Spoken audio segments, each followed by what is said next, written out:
a lion injured his paw while hunting. He could no longer run fast enough to catch his prey. A couple of days passed, and the lion hadn't caught anything except for a few measly rats. One day, he saw a deer grazing at a distance. The lion decided to trick the deer so that he could have a decent meal. The lion started imitating the deer. It looked like the lion was grazing too. The deer was surprised to see this. After looking at the lion for some time, it could not contain its curiosity anymore. It walked up to the lion and asked, "Why are you eating grass, sir?" "I think it tastes much better than meat," the lion said. "I know a place with a lot of fresh grass. Would you like to accompany me?" The deer, thrilled at the prospect of being a friend to the king of the jungle, happily accompanied the lion. The lion led the deer to his den and trapped it. The deer had to pay for its foolishness with its life. Moral of the story: trusting your enemies can be dangerous. Once upon a time, in a faraway place, there lived a simple bird, Crow. Unlike the flashy peacocks in the forest, Crow didn't have bright colors. One sunny morning, Crow found a pile of beautiful feathers on the ground. They were shiny in shades of green, blue, and soft gold. These feathers had fallen off a peacock, a bird known for its splendid looks. Curious, Crow decided to put these feathers on himself. Carefully, he mixed them with his own feathers, making himself look very pretty. Feeling proud, Crow walked around the forest to show off his new appearance. Other birds were amazed and praised him for his beauty. But soon, the peacocks noticed their missing feathers. They realized what Crow had done. They laughed at him and reminded him that he was just a crow, not a peacock. The other birds also started laughing and teasing Crow. Feeling embarrassed, Crow quickly flew away. As he left, the peacock feathers fell off one by one. In the end, Crow was back to being his ordinary self. He learned that trying to be something he wasn't only brought him shame. He decided to embrace his own unique qualities and be happy with who he was.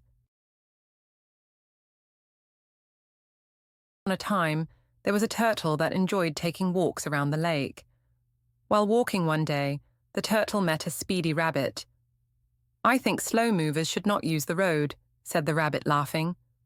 "The road is for everyone," said the turtle. "I'll tell you what," challenged the rabbit. "Let's have a race." The turtle agreed, and they decided to run to the other side of the forest. The next day, all the animals gathered to watch the race.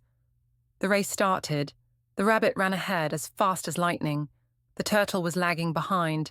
The distance between them was getting bigger and bigger, raising the rabbit's self-confidence. After running for a little, the rabbit noticed carrots beside the road. "Oh, my favorite. I didn't have breakfast today," said the rabbit. "I'll eat these delicious carrots, rest for a while, then I'll resume the race and I'll be the winner, of course. The turtle is still too far from me." Meanwhile, the turtle was focusing on the road. She never stopped and took great pains to continue. As she neared the finish line, the animals hailed and cheered her in support. At the same time, the rabbit awoke from his sleep. He decided to run again. He started to skip and jump.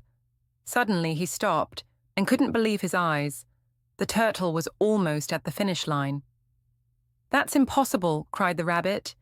He tried to run faster, but he couldn't because he was so full. The turtle crossed the finish line and won the race. The turtle looked at the rabbit and said, "Slow but steady wins the race." The arrogant rabbit realized his mistake. He felt sorry for making fun of the hard-working turtle, so he decided to apologize to her. In a vast forest, there stood a towering oak tree, its branches reaching towards the sky. High up in this tree, a magnificent eagle had made its nest, while at the base, nestled amongst the roots, lived a cunning fox. Despite their differences, an unlikely friendship bloomed between the eagle and the fox. They enjoyed each other's company and found comfort in their close proximity. The eagle would share tales of the sky, while the fox would regale stories of the forest floor.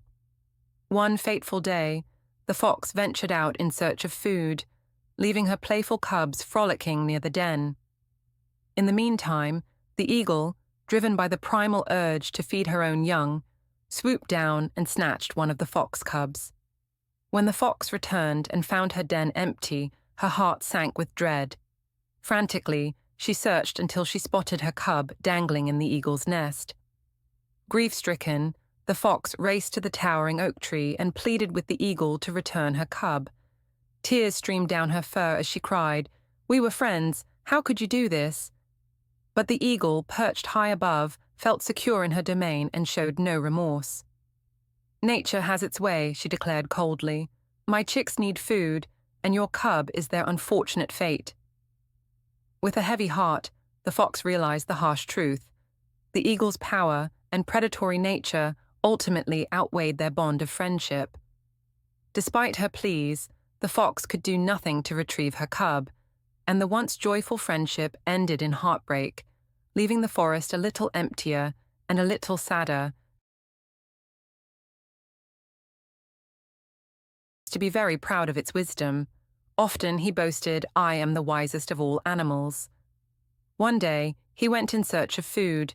He could not find anything. He could not bear his hunger.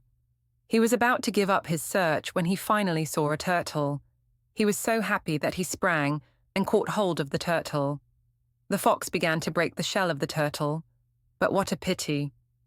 However hard he tried, he could not break. The turtle piously told to the fox, "Why not you soak me in water? My shell will become soft, and you can easily eat me." In his hunger, the fox lost his thoughts and let the turtle into a nearby pond. The turtle happily slipped out of the hands of the fox and swam into the pond. He came up at the center of the pond and said, "Hey, fox, don't be too proud of your wisdom." Moral of the story: there is always a better than a good,